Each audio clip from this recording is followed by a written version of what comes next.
ഇവിടെ പയ്യന്നൂരാണ്.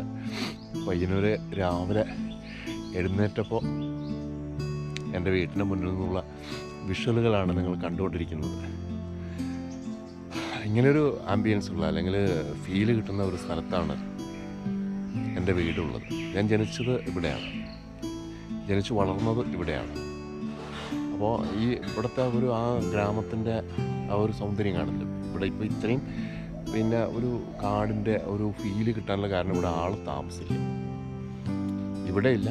എൻ്റെ തൊട്ടപ്പുറത്ത് എൻ്റെ തറവാട്ട് സ്ഥലമാണ്, അച്ഛൻ്റെ മരുമക്കളാണ് താമസിക്കുന്നത്, അവരുടെ സ്ഥലമാണ്. ആ സ്ഥലത്തും അധികം ആളുകൾ താമസമില്ല. വല്ലപ്പോഴും വന്നിട്ട് തുറന്ന് താമസിച്ചു പോകുന്ന പതിവ് മാത്രമേ ഉള്ളൂ. അപ്പോൾ ശരിക്കും പറഞ്ഞാൽ പ്രകൃതി ഇവിടെ ആഘോഷിക്കുകയാണ്, അവർ ആനന്ദിക്കുകയാണ്, സന്തോഷിക്കുകയാണ്. എവിടെ നോക്കിയാലും പക്ഷികളും ആ ഒരു മഞ്ഞിൻ്റെയും ഒക്കെ തന്നെ ഒരു ഭയങ്കര ഒരു വൈബാണ്. നല്ല രാത്രി നല്ല തണുപ്പായിരുന്നു. ശരിക്കും പറഞ്ഞാൽ എനിക്ക് അവിടെ തിരൂരിലെ തണുപ്പ് കുറവാണ്. അപ്പോൾ വളരെ പ്രത്യേകതകളുള്ള എന്താ പറയുക, വീണ്ടും വീണ്ടും നമുക്ക് വരാൻ തോന്നുന്ന ഒരിടം എന്നുള്ള രൂപത്തിൽ. പ്രത്യേകിച്ച് എന്നെ സംബന്ധിച്ച് വ്യക്തിപരമായിട്ട് എനിക്ക് അത്ര ഒരു ഫീൽ ഉള്ളതുമാണ്. ഇതൊക്കെയാണ് ഇവിടെ വന്നപ്പോൾ രാവിലെ പെട്ടെന്ന് എഴുന്നേറ്റപ്പോൾ ഒരു വീഡിയോ പിടിച്ചേക്കാമെന്നുള്ളൊരു തോന്നൽ ഉണ്ടാവാൻ കാരണം.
ഞാനിപ്പോൾ നിൽക്കുന്നത് അച്ഛൻ ജനിച്ച വീടാണ്.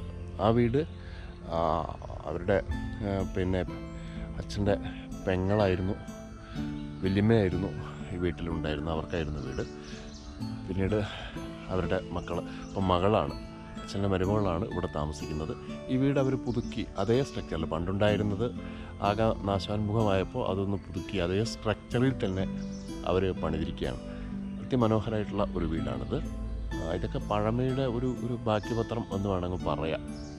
ആ ഒരു ശൈലിയിൽ തന്നെ ഉണ്ടാക്കപ്പെട്ട പുതിയ തലമുറയ്ക്ക് ഇത്തരം വീടുകളൊക്കെ തന്നെ നമുക്ക് പഴയതിനെ എങ്ങനെ നിലനിർത്താം എന്നതിൻ്റെ ഒരു മാതൃകയും കൂടിയാണത്.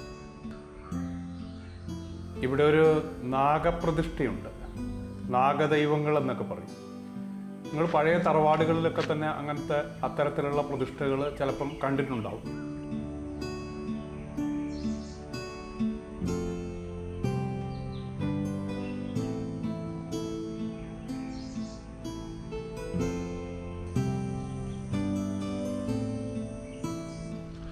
കണ്ടില്ലേ, എത്ര സുന്ദരമായിട്ടുള്ള സ്ഥലമാണ് നമ്മൾ കണ്ടുകൊണ്ടിരിക്കുന്നത്. നമ്മുടെ നാട്ടിൽ ഇപ്പോഴും ഗ്രാമപ്രദേശങ്ങളിലൊക്കെ ഇതുപോലത്തെ ധാരാളം സ്ഥലങ്ങൾ ഉണ്ട്. നമ്മുടെ നാഗരികമായ നീഡ്സോ ആർത്തിയോ അതിൻ്റെ ഒരു പ്രയോറിറ്റീസോ ഒന്നുമില്ലാതെ പ്രകൃതി അതിൻ്റെ താളം കണ്ടെത്തിയിട്ടുള്ള ധാരാളം സ്ഥലങ്ങൾ ഇപ്പോഴും നമ്മുടെ നാട്ടിലൊക്കെ ഉണ്ട്. അതൊക്കെ തന്നെ നമ്മൾ സംരക്ഷിച്ചാൽ, അത് നിലനിർത്തിയാൽ എനിക്ക് തോന്നുന്നത് നമുക്കത് എന്താ പറയുക, നമ്മുടെ പ്രപഞ്ചത്തിൻ്റെ കുറേ കൂടെ ദീർഘമായ നിലനിൽപ്പിന് അത് ഗുണകരമാവുമെന്നാണ് എനിക്ക് തോന്നുന്നത്.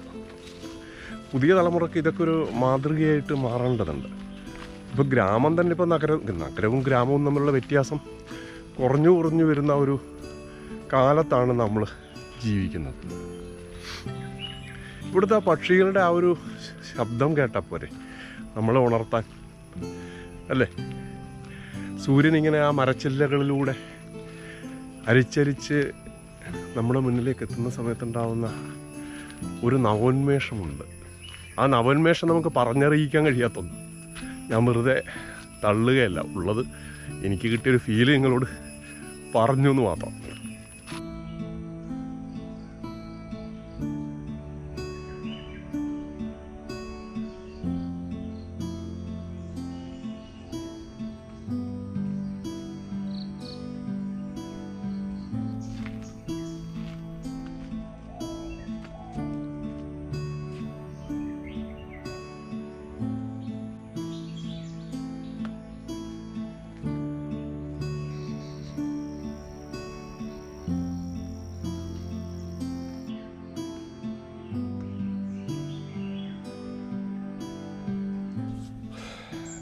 പ്രിയപ്പെട്ടവരെ, ഇവിടെ വന്നപ്പോൾ രാവിലെ എഴുന്നേറ്റപ്പോൾ ഒരു നല്ല രസം തോന്നി. അതിൻ്റെ ഭാഗമായിട്ടാണ് ഇങ്ങനൊരു വീഡിയോ ചിത്രീകരിച്ചത്. ഈ വീഡിയോ നിങ്ങൾക്ക് ഇഷ്ടമായി എങ്കിൽ ലൈക്ക് ചെയ്യുക, കമൻറ്റ് ചെയ്യുക, എപ്പോഴും പറയുന്ന പോലെ സബ്സ്ക്രൈബ് ചെയ്യുക. കൂടെ ഒരു ബെൽ ബട്ടണും കൂടെ എനേബിൾ ചെയ്യാൻ മറക്കണ്ട. അപ്പോൾ തുടർ വീഡിയോകളൊക്കെ തന്നെ ഞാൻ അപ്ലോഡ് ചെയ്യുന്ന എല്ലാ വീഡിയോകളും നിങ്ങൾക്ക് ലഭ്യമാവുന്നതാണ്. അപ്പോൾ അടുത്ത വീഡിയോയുമായി വരുന്നതുവരേക്കും എല്ലാവർക്കും നന്ദി, നമസ്കാരം. Thank you.